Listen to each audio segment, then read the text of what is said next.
joining us at Beaverdale Books. We have an exciting lineup of events this month, including Dr. Linda Eckert on November 6th, Poetry on the Prairie on November 9th, Carol Rose Spalding on November 19th, and many, many more. Be sure to pick up an event calendar from the front desk and visit our website for all the details of what's coming up over the next month. Tonight, we welcome R.E. Bellesmith, also known as Isaac Hamlet, the author of The Wilderlands, an epic tale set in a wild and relentless world. In this dark and gripping story, we meet Knalc, a hardened warrior leading a horde of Wilderfolk. He encounters a blood-streaked Valforian fighter who is fiercely defending a young, silent boy and a spirited girl named Dhorena. When their paths collide, an uneasy alliance forms, sending them on a journey through dangerous lands filled with monsters, gods, and the unknown. R.E. Bellesmith is the pen name of Isaac Hamlet, a former entertainment reporter for the Des Moines Register and the Iowa City Press-Citizen. A 2018 graduate of the University of Iowa, Isaac has been writing fantasy stories since 5th grade in Grand Rapids, Michigan. His favorite book, his previous book, Lightkeeper Chronicle, The Unspoken Prophecy, is a middle grade fantasy he spent years developing. The Wilderlands is Isaac's first adult fantasy novel, inspired by classic oral tales like Beowulf and the Epic of Gilgamesh. Please help me in giving a warm welcome to Isaac Hamlet. Yeah. Thank you. Yeah. Well, I'll I guess talk a little bit about both of the books I've written, and in particular getting to this one. So, like the introduction mentioned, I've been writing pretty much forever. I did my very first book, a version of Lightkeeper Chronicle, when I was in high school as a senior project. Yes, thank you. Yeah. So I did a version of that years ago, and I published it in high school, which was a terrible mistake. And 10 years passed, and I was like sitting on it, and I was like, okay, I need to revise. I need to fix that.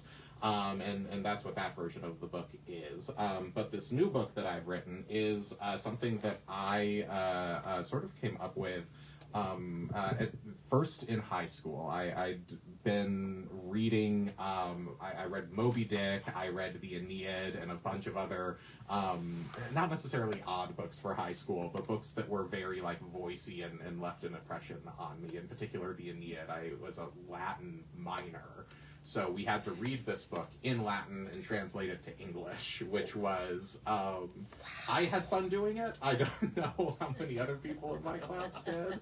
But sort of over the course of doing that, I hadn't like appreciated some of the things that happen when you're going from one language to another, even though I'm not at all fluent in Latin. But there's words that you wouldn't use and combinations that you wouldn't necessarily use that sort of come up over the course of translation. And I was like, oh, that's a really interesting way to like write a book, a really interesting way to like talk about something in this very voicey fashion. So I went and kind of I wrote the first chapter of this. It was after I would have written the initial version of that first book, and I very quickly realized I was not in a place where I could write the thing I wanted to write with this.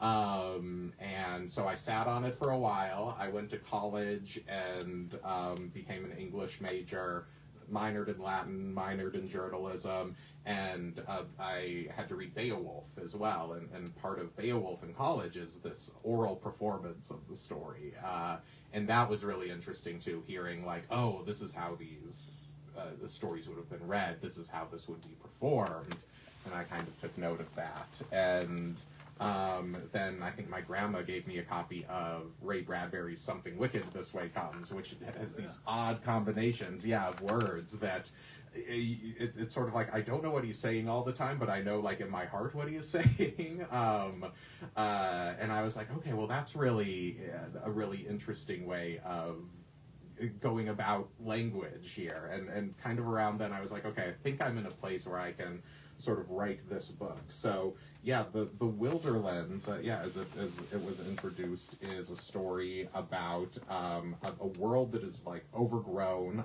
It is told through a narrator similar in my head to what would have happened with Beowulf, where there's this person over the course of a night or two telling this story to the group of people, and the details of the story may be changed from like telling to telling, as the narrator in the story implies, and it ends up kind of like growing in itself, and that it's like, okay, well, what here is fiction, what here is truth, even though this is all kind of like a fantasy setting, in which it's an overgrown green world. There are 5 cities where people exist and live, and there are the people who live outside of these cities who are often like raiding these caravans that pass through them. I was like, okay, well, yeah, like I've got a setting, I've got a world, now I just need to like have this narrator kind of interpret all of this. And I guess that's sort of how I arrived at this particular story. You summarized it nicely, where there's a man who finds himself having to protect 3 people from these cities, these Valforian cities, and find their way back. They need to figure out kind of how to navigate through this space. Yeah, I think that's probably about as good. I think the reading and then questions is how it normally goes, is kind of the usual fashion of it. So thankfully, I'm pretty sure no one here is. I was worried I'd have people who had read the first chapter, but I don't. That is not the case. I don't think. So I was like, okay, I had an alternate section ready, but I think I can stick with the first chapter pretty safely. And kind of go along with that. And thankfully it's all pretty brief. I think they're all 9 or 10 page chapters, because part of what I wanted to do, this is a thing I should touch on, part of what I wanted to do is I wanted to make a fantasy story that's like small cast of characters and moves really well. As much as I love big casts and big fantasies, I was like, I kind of want it to just be like a slight novel. So anyway, I'll go into the first chapter here. And then I think both on Facebook and in person, there's going to be questions or some combination thereof. So, yeah, I'll do chapter 1 here. Ears, attend me now. Come away from the freezing walls, gather hearthward, hold close those you love, fill your cup. I have an oft-told tale from the far west that can spin you away from this warsome winter and the howl-hungry things at our doors. Attend me now while my bones can still bear it. Many of the best tellers insist this tale begins with loss, a soul-dragging loss to rattle your ribs. The oldest and most world-weary will tell you it begins with death doing the work that befits him. The more eager and less experienced say this story begins with a man, one who swallowed sorrow and loss as much as he dealt it. In truth, tellers are dishonest folk. This tale begins as all things do, in fire. It was a single flame-wreathed arrow at first, cutting through the night. Its 100 red wings struggled to keep it in the air, flailing and failing and elegant as it passed the apex of its journey. A flock of its brethren bit into the night behind it. For a breath, a beat, a sinful stretch, there was quiet. Then the fire's wings brushed the top of a wagon as if flapping to lift the vessel into the air. Soldiers steamed from the wagon as flames reached out after them. The quick soldiers escaped. The quick and the lucky did so unscorched. Those who were neither were left behind, cooking in their armor. Their screams and the shrieks of civilians smothered by the battle bark of the attackers. The Wilderfolk were birthed from fear and night. They came like devils, clothed in the skins of wild things and bearing weapons more gnarled and deadly than the most fume-blown beast you ever faced. Knalc was at the head of this stampede and gave himself to battle as easy as you all hear my words now. His cruel blade split helm and head from fleeing soldiers. His blackened bare feet beat past fallen friend and smote foe in same stride. Round his neck hung a clay sphere which he protected from dent and damage more than his own human heart. One soldier, a soul more stupid than brave, more frightened than thoughtful, charged him. "To me!" he screamed to his fellows as he pressed towards Knalc. "To me, men! Protect the wagons! Protect your families!" Not all tellings of this tale include this death-damned soldier. In those that do, he and Knalc sometimes duel ferociously, leaving naught alive around them. Sometimes the soldier takes 100 blows while Knalc endures twice as much. Sometimes Knalc barely even notices the soldier as he shaves head from shoulders in a single swing. All those accounts agree, though. The soldier died there, and Knalc persisted, reveling in the flame-wrought ruin of the caravan. Knalc's lungs stung with ash and smoke, and his coy wolf pelt grew fat with sopping blood. The nearer he came to the center of the caravan, and the more soldiers gave way to crying women, whining children, and common men praying to false gods. Knalc's muscles bubbled like wrathful clouds, trailing drops of red rain behind him. He stormed by with the wrath and speed of a summer storm. Most knew instinctively to move from his wake. Those that didn't screamed and were made silent. Valforians scrambled from wagons, cradling all manner of the bright and burdensome things that fool folk from valley and find so precious, even in the flame-blistered arms, leaving food and water behind. Smiling, Knalc slowed his rampage and stepped into the back of one of the covered wagons that had not yet begun to burn. He entered, slow-like, steadily breathing the smoke-stained air.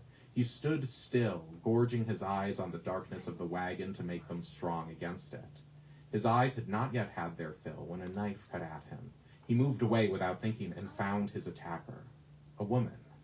In the moment he took to laugh, she painted fresh blood across his bare arm. The wound was scarcely more than a scratch, but it killed his laughter.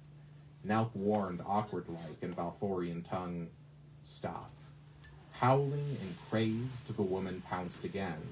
He stepped away, but those Valforian wagons are small, and it only took the woman a moment more to blade bleed him a second time. Quick as she came, she shrunk back, admired the wound she had greeted him with, and sprung again to stab his chest. But Knalc was ready this time. He caught her wrist, the metal weapon pointing the way to his heart. He remained calm. "Stop." With another guttural cry, she clawed his face, her fingers raking flesh and drawing blood. Without wanting to, he fell, bringing her with him. As I tell it to you here, the two of them rolled and shrieked on the floor like laughing cats. As I tell it to you here, she didn't beg or cry or coo, but bit and slashed and butted, sinking her teeth so deep into his shoulder she tasted marrow. As she did, she clawed with one hand on his chest, looking to rake the life from his skin, but instead brushing the clay heart Knalc had hanging from his neck. As I tell it to you here, he felt her fingers against that cold clay, sharper than her teeth in his living flesh. As I tell it to you all here, he didn't realize he'd slid his blade deep between her ribs until he heard a guff gurgle and felt her go limp on top of him. "Damn," he hissed in proper tongue. He rolled her off. The woman didn't struggle more than a creek-carried branch. She stared up without seeing anything that was there, probably calling on her god to help her, but even gods that ain't false don't oft help the living or the dying. Like most Valforians, the woman had small hands, the kind that ain't accustomed to holding knives or fighting off coy wolves in the night. Those hands were shaking now, grasping at the weeping wound run through her. Blood slipped from between her lips and leaked down her chin. She came back to herself a little at the end and looked at Knalc. In one eye sat Sister Hatred, and in the other was Brother Longing. Her mouth moved, failing to form more than brief, floody bubbles. Knalc watched and only moved again when he felt the weight of her life flutter away. He spat, brushing his hand over the bite on his shoulder. She was Valforian, which meant there was no risk of foam fever. She was young for a Valforian. Like as not, she had been in her 30s. Valforians made sure to preserve themselves well in life, and it's always harder to read their age once death has done his work. Knalc snatched up his stabber and cleaned it of the woman's blood. He started to leave, but something in his innards seized him. Knowing his gut had always told him true, he turned to retrieve the woman's knife, tossing out the one already on his belt and replacing it with his new trophy. He didn't even bother to clean his blood from the prize as he stepped from the wagon. The fighting was beginning to fade. Those who were not lying broken and bloodied had fled into the Wilderlands. As Knalc walked the battlefield, he breathed blood fumes and burning wood. "Knalc!" He turned and found loyal Gaimar running toward him through a veil of ash and smoke. "Now," Gaimar repeated, "come, there's something you won't believe." Knalc grunted like a man who believes quite a bit. Gaimar knew that sound. "You doubt too much. Come." Knalc's vision roved about, searching for the excuse of Valforian soldiers lurking in either soot or shadow who he could kill instead. Those he found were in death's lap and would be poor sport, so he sighed and followed Gaimar. Gaimar spoke again as they walked. "What did you find in the wagon?" "Same thing we always find," he paused before adding, "and a woman." With a laugh as buxom as a boar's howl, Gaimar roared, "You, a woman!" I was beginning to think, that's not what happened. "As you say," Gaimar said, though still he chuckled in the back of his throat. "What is it you wanted me to see?" Gaimar nodded ahead, for they had already arrived. "Look unto it yourself." A pack of their tribesmen had gathered round one of the overturned wagons, cheering and shouting like they were watching coy wolves fight. As Knalc came closer, he saw a Valforian man at the center of this congregation. Dressed in red, as dark and gorish as the inside of a man, he brandished a thin blade made of tricksy Valforian steel. At his feet lay the soul-drained shells of two of Knalc's tribesmen. Knalc was less amused than the congregation. "What's there to see? Someone kill the bastard and be done with it." "Watch," Gaimar urged. Eventually, one of Knalc's tribesmen came forward with enough bravery in his chest to face the man in red. He hefted an axe of healthy size as he prepared to fight. The dirt rumbled to cheering and chanting of the crowd. We can't know the name they chanted of their tribesman. If he had lived, I would tell you about him rather than Red. The tribesman began to walk circles round the red warrior, his fingers tightening and loosening at his axe handle, while the man in red followed him with a keen eye. The tribesman charged. Red moved so light-like, Knalc almost didn't see what happened. The tribesman was 2 bounds away from him when the Valforian steel sticked him. The tribesman lost his name then as he fell to the ground, neck spitting blood. It ain't often you hear of Valforians being honored by Wilderfolk, but the cheers that went up would have bolstered Red into legend even if he weren't in the tale I tell you now. The tribesman lay on the ground forgotten at the feet of his butcher. "Come on," a voice jeered from the crowd. "Can no one kill this man in single combat?" "See, I told you true," Gaimar said. "I bet you've never seen a Valforian who could hold his own against a Carian." "Much less 3, Knalc muttered. "Who do you think is going next?" Knalc already knew. He pushed his way through the crowd toward the man in red. As Knalc stepped into the arena, he was surrounded by howls of encouragement, a handful even meant to bolster him. The man in red remained unmoved, blue eyes staring at Knalc, whose heavy browns blinked back. A heartbeat passed, and the cheers were choked to murmurs. Careful as a fox footing through first snow, Knalc lifted his sword. He waved his blade, baiting Red to come to him. The man in red had done the stance thrice before that day, and many times afore then. He knew better than to take bait freely given. Knalc took a breath, and dropped his sword, and charged. Red had not expected this. He looked at the abandoned blade and lost one precious battle beat. When he looked back to Knalc, what had before been merely the mind of a man's muscle became a mad attempt to salvage a single lost breath. The Valforian steel stabbed at the spot Knalc's neck had been, but Knalc knew Valforian steel and how to outsmart it. He rolled to the ground under the man's guard. All the blade did was leave a cold, thin scar on Knalc's clay heart. Red had no time to react before Knalc seized his sword arm and snapped it in a single, practiced motion.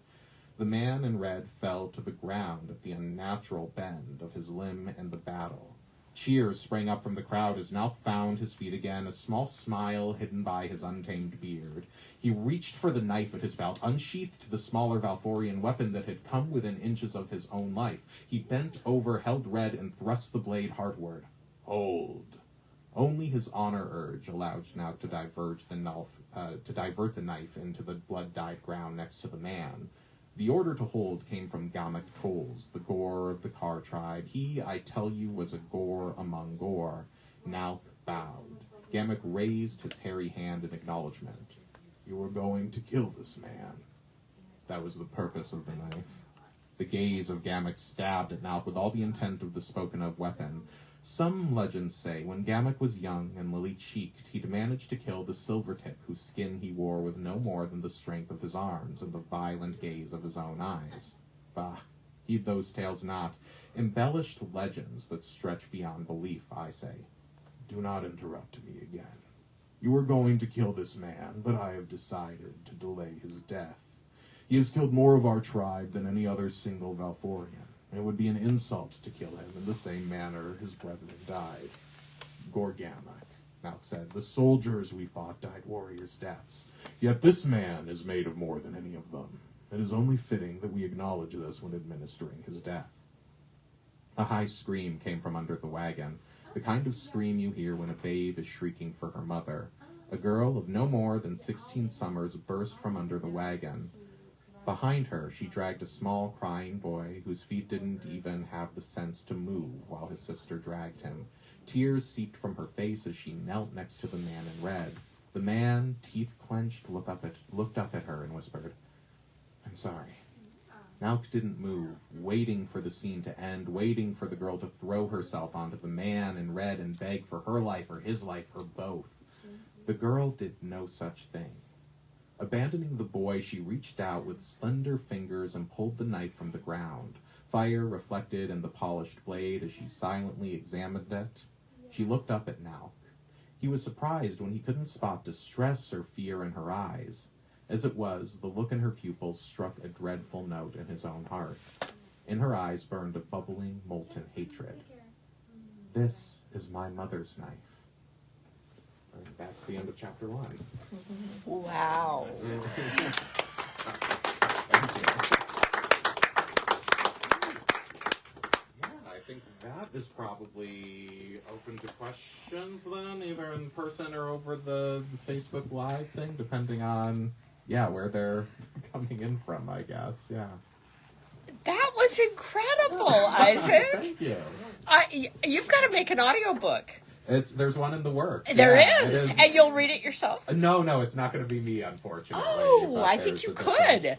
Thank you. Yeah, no, there's a very specific, as the book goes on, there's a specific sort of narrator to it whose quality of voice I wanted to get.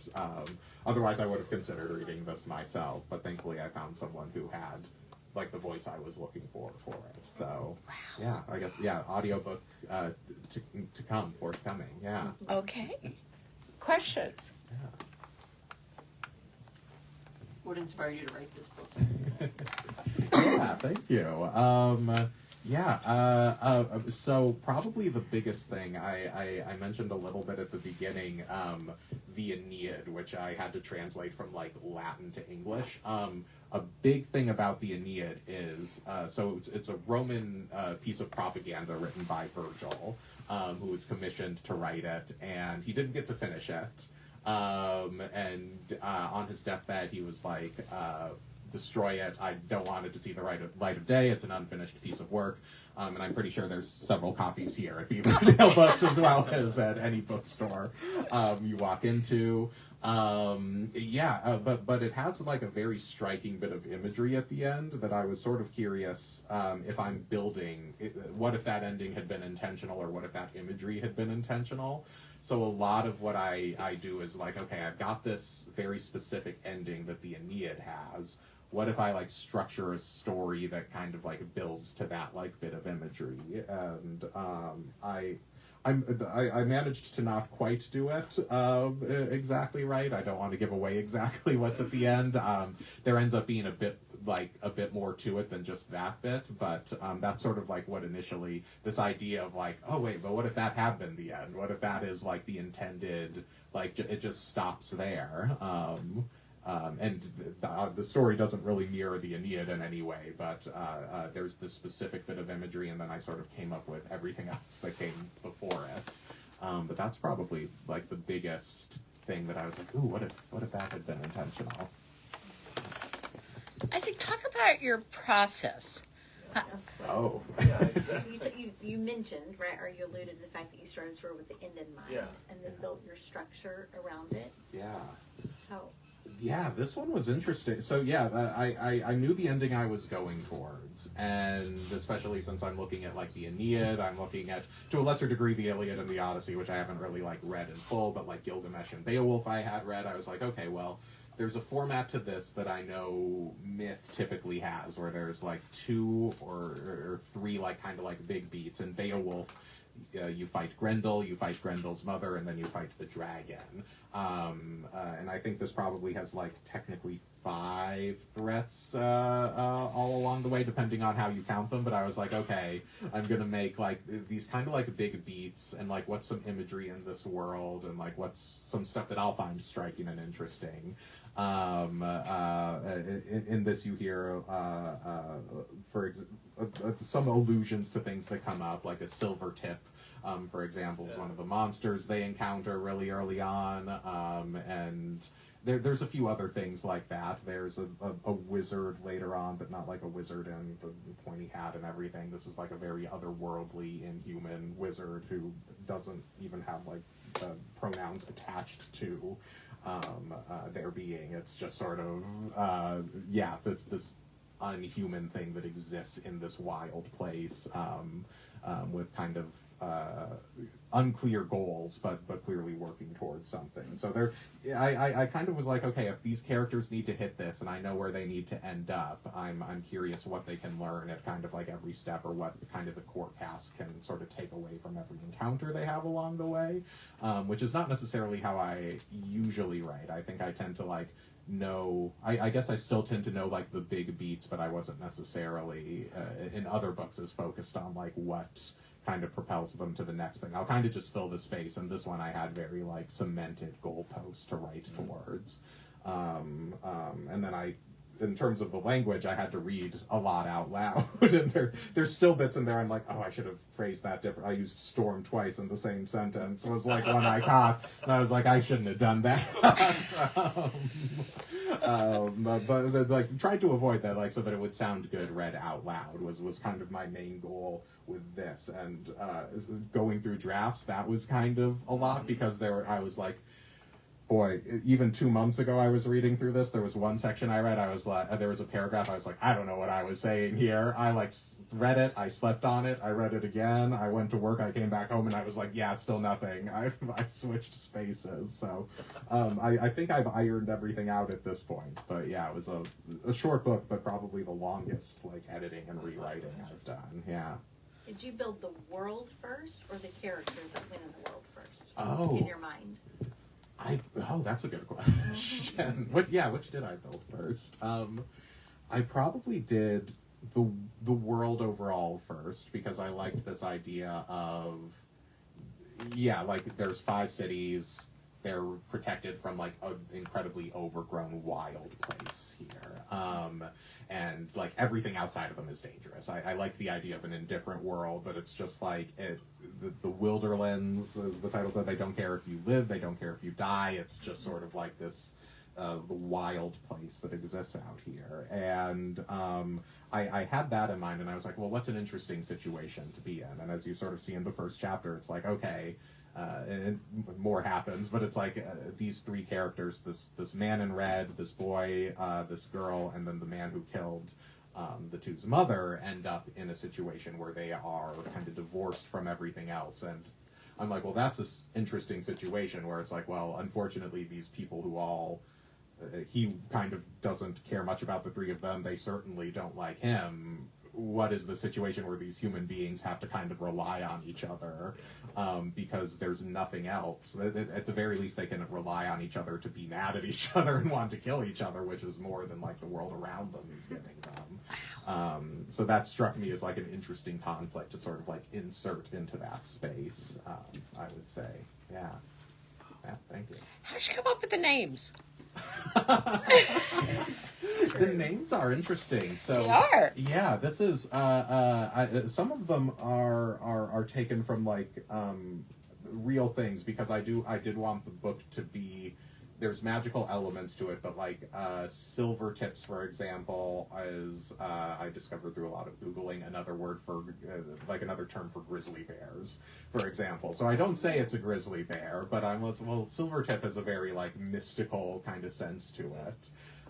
And one of the beta readers for it was even like, oh, I thought this was like a giant scorpion thing, because it is like, I kind of don't describe it like I would describe a bear necessarily, like I do, but I'm not saying it's a grizzly bear, I'm not saying it's a bear, because it's a silver tip, and according to the narrator. So I'm like, well, how does this person what is I obviously don't know what's frightening about a grizzly bear because I'm here talking to you all, but I'm like, well, based on these pictures I'm seeing, based on like descriptions of grizzly bears, what like would stick out to me and be like truly like terrifying about like seeing a grizzly bear? And that is sort of like what the narrator is focusing on, rather than like the fact that this is a bear, like that we would have an easy category for it. Yeah, so that, and even like a coy wolf, I think is. I'm not quite sure if this is a real thing, but like it's the genetic hybrid between like wolves and coyotes. Not very sustainable these as a species, as I understand it. But I was like, I like the sound of coy wolf better than coyote or wolf.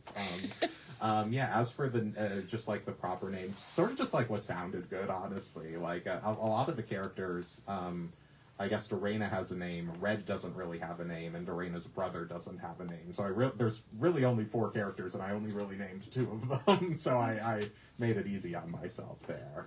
Yeah. Any advice for your younger self or newer authors that are in the process of it? Oh boy, yeah, don't schedule a reading the day after daylight savings and before an election. On a rainy night in Iowa. Yeah, that's probably my first and biggest piece of advice. Yeah, no, boy, yeah, if I could talk to. Because you are going to be talking to younger writers. Yes, yeah. I'm already booking you. Yeah. I guess it's just like it's a thing I sort of knew then. There was a period in life where I was like, okay, I'm gonna be, like, I'm gonna write books for a living, and yeah, maybe that'll happen one day. But it's like I'm not. I like don't bank on that. Like do it because you enjoy it. That's sort of like not a great answer to get. But it's like, hey, if you really like this, like write a thing you care about. Like write a thing you're excited about. It's because otherwise, like, what are you doing? You're not gonna find anything else if you're not like exciting yourself and surprising yourself. Like there's honestly, as much as there's bits in here I read, like again, storm twice in the same sentence. There's other bits I'm like, I wrote that and that was pretty good. I'm happy with how it sounded. There's bits I'm like, I actually am. At this point, I've reread it so many times, I'm not surprised anymore. But I'm like, oh, this is good, which is a nice feeling to have after having worked on it for so long and having been writing for so long in general. Yeah. Did you have a schedule for writing, or is it just something when you had time you would sit down to write? What did that?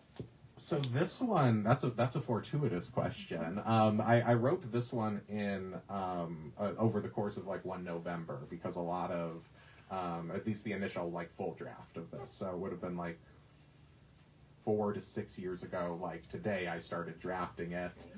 Roughly today, I guess 4 days ago. But like, I had these goalposts set out, and I was like, okay, I'm gonna like write this all in a month and like get it done, because I sort of knew what I wanted to be in it. I just had to like make it sound good.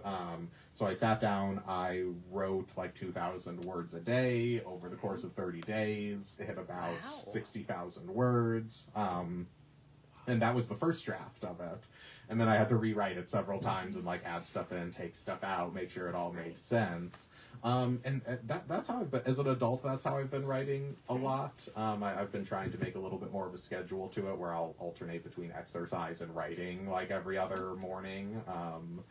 So I've tried to be a little bit more regimented about it and figure that'll be better. But yeah, with this one, I was sort of like, okay, this month I'm putting it to paper, I'm writing it out, I'm getting it done, and it's definitely the book. It's the book that's the easiest to that I've written the easiest, in that it like came to me in a month and like relatively fully formed, as much as I had to adjust it. But definitely the hardest, and that like truly the edits after that were very grueling. Yeah. So you talked about being inspired by Beowulf, but did you actually do research in preparation, or as you were writing? Boy, so yeah, I get a lot of the, I guess, research would have been, I guess I didn't research it much beyond my English major class. So, intro to the English major, you have to read Beowulf, and they sort of explain, like, how it was, like, performed and told, like, night to night. So I like, kind of kept that in mind, and I, for better or for worse, I usually, like, if I feel like I have enough of an idea to write about it, I don't research much deeper, but I did, like, listen to more performances of it, even though I didn't understand a word, because it's truly, like, Old English. It's like, like, it's like, one of those words was the, and then, like, a very fundamental word, and it's just like, that was nothing, that was nonsense. So I like listen to those just to get a sense of like how they might be performed orally, even if it's not necessarily reflected in the same. I thought about writing it in meter, for example, like a sort of made up meter, and decided that would be too much work. But yeah, that I did a little bit more research, and again, like, read a little bit more about Beowulf, or like versions of Beowulf, but I wouldn't say I like dove deep into it. Probably more just looked at the structure of that, the structure of other like bits of myth and stuff. Yeah. So you've really kind of studied author's craft in many different forms since you were in 5th grade. That sounds great, yeah. Kind of picking them and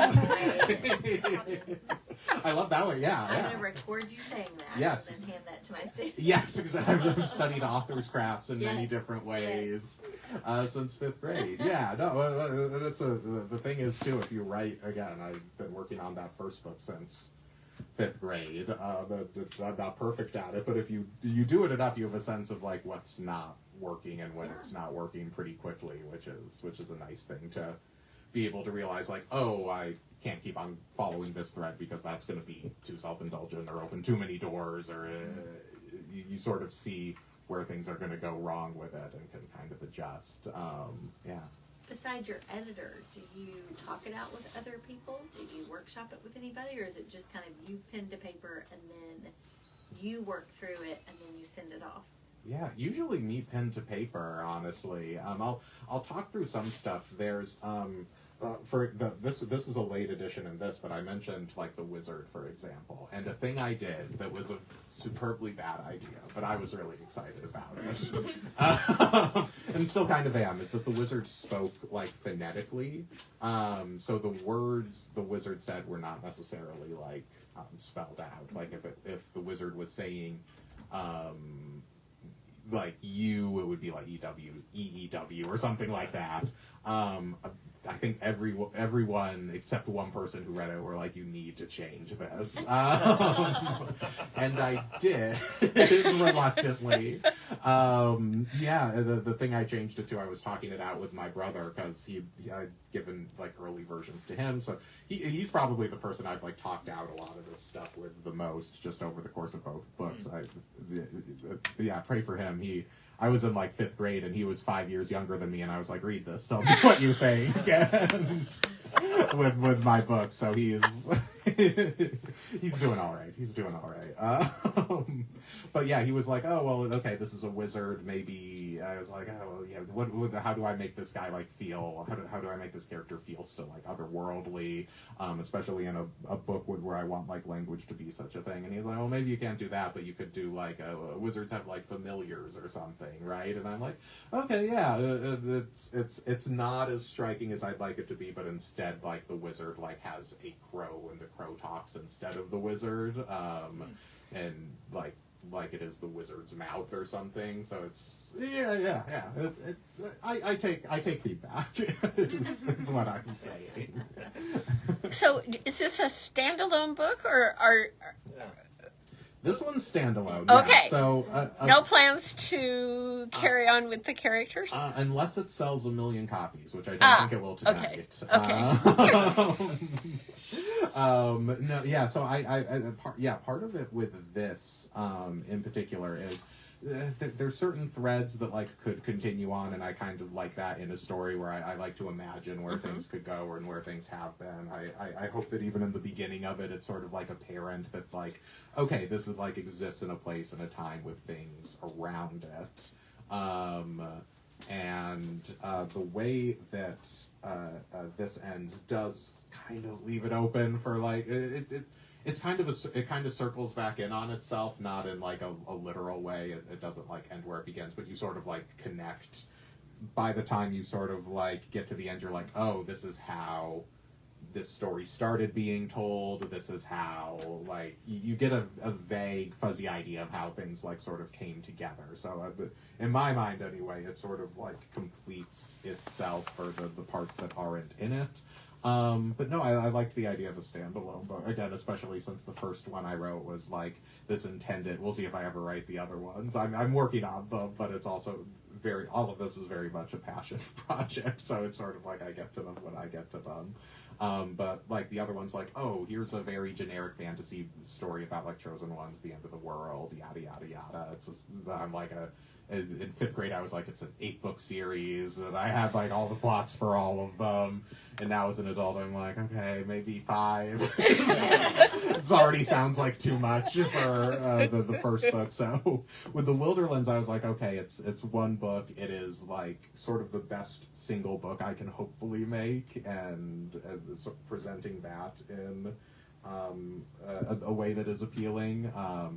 And it's hopefully easier to pitch to my adult friends and coworkers over the like middle grade YA book that I wrote that is the first in a series that doesn't have any immediate follow-up. So I was like, this is I can at least like hold this up and be like, I really like this. I'm really happy with this. I think you should read this. So yeah, standalone for this one until I hit 1 million copies. Yeah. Okay, we'll keep working on that. Yeah. We'll chip away at it. Talk a little bit about the cover too. How did it come to be? This is a local artist here, I believe, now based out of Connecticut. But this is it's Turtle Cow Moo on Instagram. I apologize, I'm blanking on her name, and I don't want to get it wrong. But yeah, at Turtle Cow Moo, which I might also be getting wrong. Hang on, this is findable. This is findable information. I don't have to. Yes, so it is Turtle Cow Moo on Instagram. It's Sabrina Clayman who did the cover, and I had. I think initially when I pitched it to her, I had pictured like this skull taking up like a lot of the cover. And she did pretty much exactly what I described, which is like, okay, I want a skull, I want this flower coming out of it, I want like the sun setting behind the mountains, and I want a very August Wilson. There's a set of August Wilson printings from like I think the 40s or 50s or something that are like very focused on like the sky and they have like weird trees in them, and I was like, I really love that vibe. If you could like do that. And then later on, I was like, add this sort of city on the hill that is like kind of, you almost pass over it, but it's still very pronounced there. But yeah, I pictured the skull being a much bigger part of it, and I love that it's just like still obviously very much the thing that draws your eye, but is also very small. I like that the sun, the city, and the skull are all kind of like, in this forced perspective way, like the same size. Yeah. It turned out better than I could have hoped for, honestly. The one I imagined would have been a much more garish skull, and I actually like the way this looks a lot more. So yeah, shout out to Sabrina for doing a much better job than I imagined with it. Yeah. Okay. Any other questions? All right. Well, I think Isaac's going to be signing, or R.E. Sure, yeah. He's going to be signing books, and thanks so much. Yeah, thank you. All righty.